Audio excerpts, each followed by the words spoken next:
shops, restaurants. First floor, so what you would call second, but we call it first. That's where the owner would live.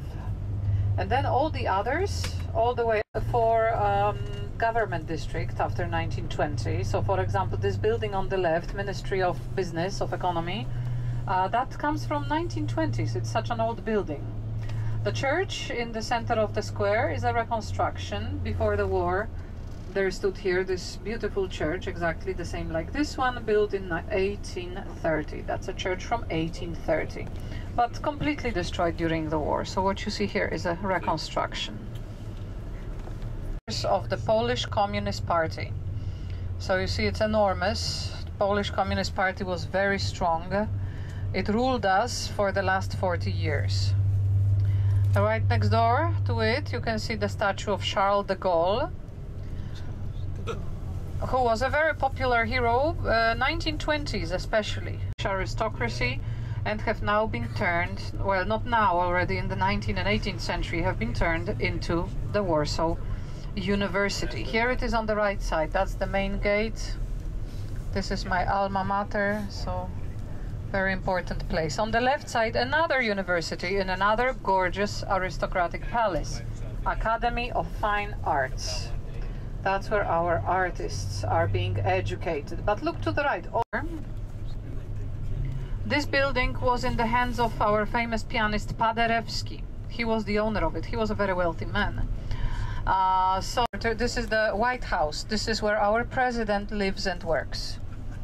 This is the palace of the Polish president. And the gorgeous aristocratic mansion on the left, that used to belong to, who in many ways helped us survive through the 19th century when there was no freedom.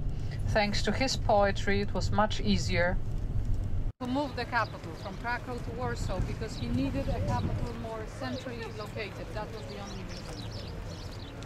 Krakow people will tell you all kinds of nasty stories, like he needed a village air or things like that. But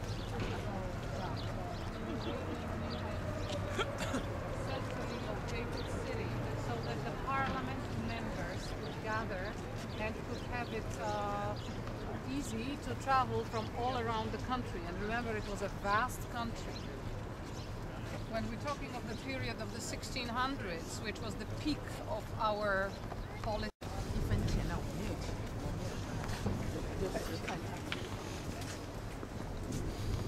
1800s, it was decided it's no longer suitable for so that's why the town hall was dismantled. There used to stand a town hall in the center. They knocked it down. They moved close to a more street. They moved on to all the important stuff here. The area further to the south. So in 1800, this area became really big because it was old-fashioned, old utilities, so no sewage or very primitive sewage. So that's why this area became very neglected until 1900.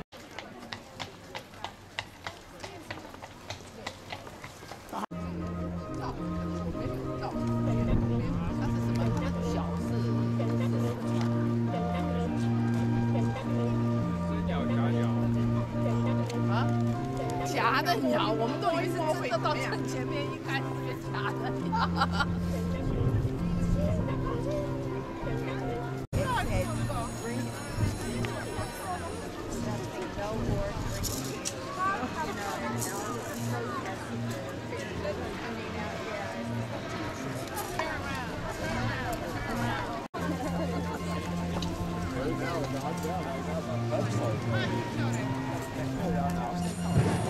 So cute. Everybody has a cat. Yeah, wait till the mother gets. Must be a field. She can't keep them all still at one time. Repeat, please. Is that a field trip? No. Kindergarten. Yes. Pre-5. Pre-5. Okay. That's so cute. She can't get them all straight. Look at here. Yeah. Yeah.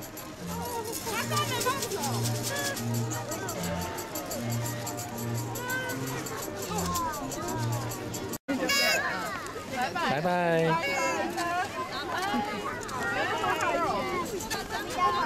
With a little scarf around her neck.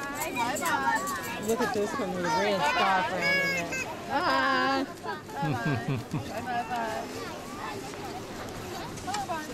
I love their mess.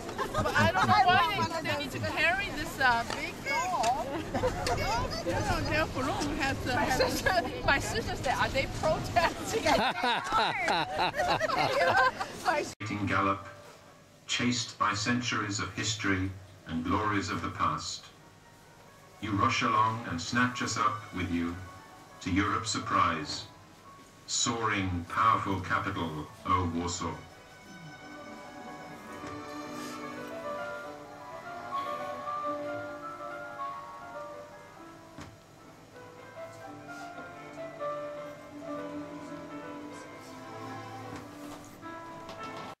But at the same time, the struggle by an unafraid underground. The armed forces of resistance, later the National Army, formed themselves before the wind could disperse the smoke billowing over the blazing capital. Crimes.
They say that there are no miracles.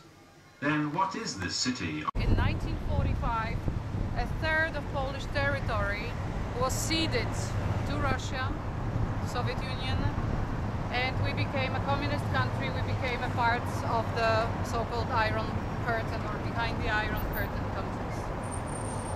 But this was nothing that we had decided ourselves. It was decided by world powers. It was decided by Churchill, Roosevelt, and Stalin. So, as a result of that, for the next 45 years, we became a communist country. But the people who wanted to prevent it were the people who organized Warsaw Uprising, because they wanted to liberate their city, Warsaw, themselves. They knew Russians were coming, but they didn't want Warsaw to be liberated by the Russians, because they wanted Warsaw to be ours, to be independent, not to be Russian. So that's why it was a politically inconvenient topic for many years. It was a forbidden topic. Of course, it existed there. So, like, I did learn about it during my history classes, but in a very limited extent, without any talking about the Russians being on the other side of the river. No mention of the fact that it was the Home Army. Home Army was a forbidden word. The AK Army, that's how it was called. This was absolutely forbidden word during communism. The symbol of uprising is this one, which you can see over there on the wall, the P and W.